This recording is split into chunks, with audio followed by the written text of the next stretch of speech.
Hi everyone, we're here in another edition of our Pasay Baller. Of course, we would be discussing the PBA predictions for today.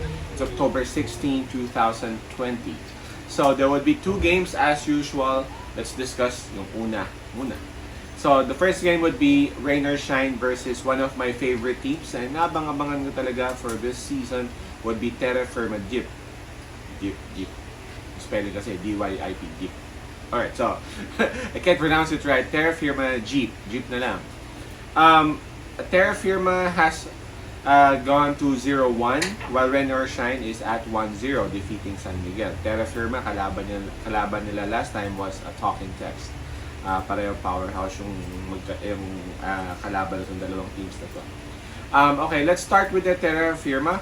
Terrafirma, it's no secret CJ Perez is the main star of this team. He even led one time yung Gilas sa scoring sa isang game doon sa abroad, sa FIBA.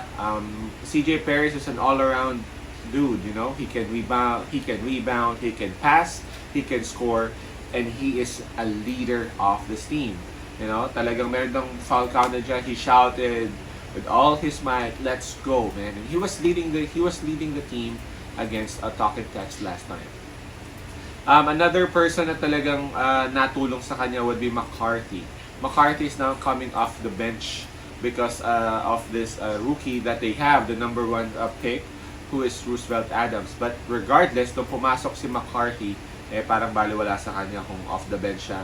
Parang mas naging motivated pa siya to score and to show the coaching staff and everyone, hey, you know what, I don't really care if I'm coming off the bench, or you guys put me on the bench, so you guys would see what you're losing if you're gonna lessen my minutes. So that's what he did, you know. The moment he got in the game, talagang nakascore agad siya, drive, nag-steal,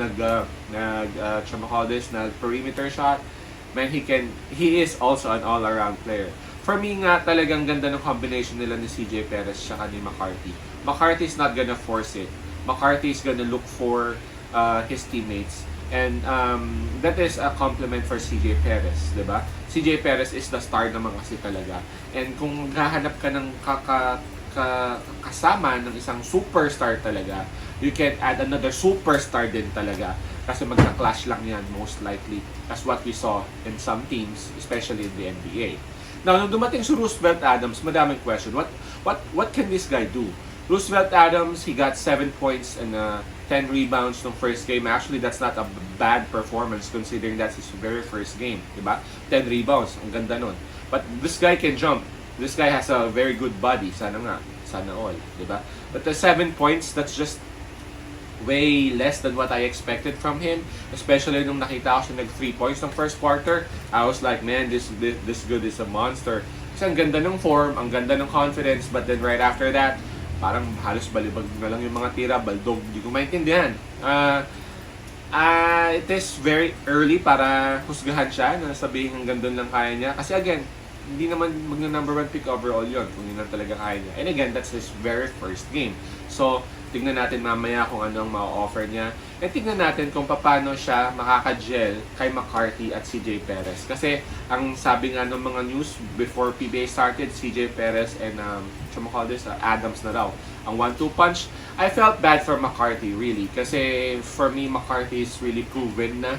And McCarthy has already shown what he could do. So parang nawala sa picture si McCarthy. It can be a big 3 naman kung pwede. Okay, so we'll see that. Okay? Now, sa pangalawa, it will be Rain or Shine. Rain or Shine defeated San Miguel. San Miguel tried to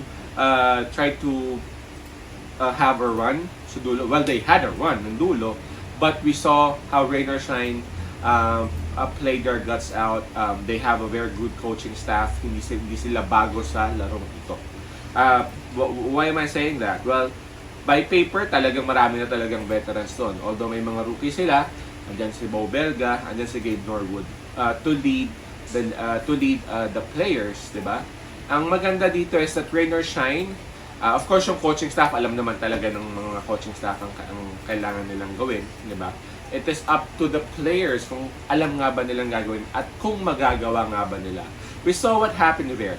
Nung first game nila against San Miguel, they know, and everyone knows, wala si Junmar.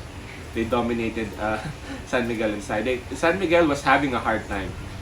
That's number one, yes. But I can't take away yung fact na maganda talaga defense ng Rain or Shine.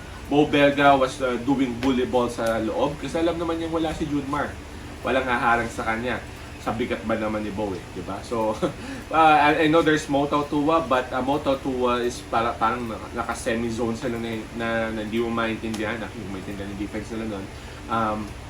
So talagang kayang-kaya sa loob if ever there would be some big or mga drop pass, mga ganyan, kayang-kaya talagang iskuran ang San Miguel sa loob. So they knew what to do and they did what they had to do. That's what I'm trying to say. So for me, on this game, honestly, sa puso ko gusto ko manalo Terrafirma kasi I really want to see Roosevelt Adams get his first W, his first win. I just feel like Rain or Shine has a very good momentum right now. Ang ganda nung kung makikita mo yung veterans sila, Gabe Norwood, Bo Belga, and then nandun yung mga bago-bago nila. Bago-bago kasi hindi naman na sila rookie, sila Mocon, di ba? Sila Rosales. Grabe yung combination nila. Parang there's just a team na ang ganda ng combination nila kahit hindi sila yung mga superstar talaga ng mga ng PBA, but ang ganda ng combination nila. I guess this team has that combination. And again, I want to see Terrafirma win, but I guess Rain or Shine will just do their thing and will exploit kung ano yung kailangan nilang exploit, kung saan sila advantageous, kukunin nila yun. The man in the middle is I guess gabayin ni ba yun? Nalito na ako sino sentro ng Terrafirma. And Bo Belga, no disrespect to their center ng Terrafirma, Bo Belga knows what to do. Andun pa si Gabe Norwood, you know. So kayang-kaya nilang gawin kung anong dapat nilang gawin. At ganadong-ganado pa sila Mocon, Rosales, at saka sila Rain ng Bata. So I'm putting, for me, I'm putting my money on Rain or Shine. You can even put like a little minus there. -2, -3 will do. So again, first game, it's gonna be Rain or Shine, Elastopainters. So, responsible gaming lang din po tayo. Marami pong salamat sa lahat ng nagko-comment, sa lahat ng nag-message. Maraming salamat sa tiwala at suporta. Konting control lamang po sa paglalaro. And let's all remember that this is just for entertainment. Peace out, God bless, and prosper.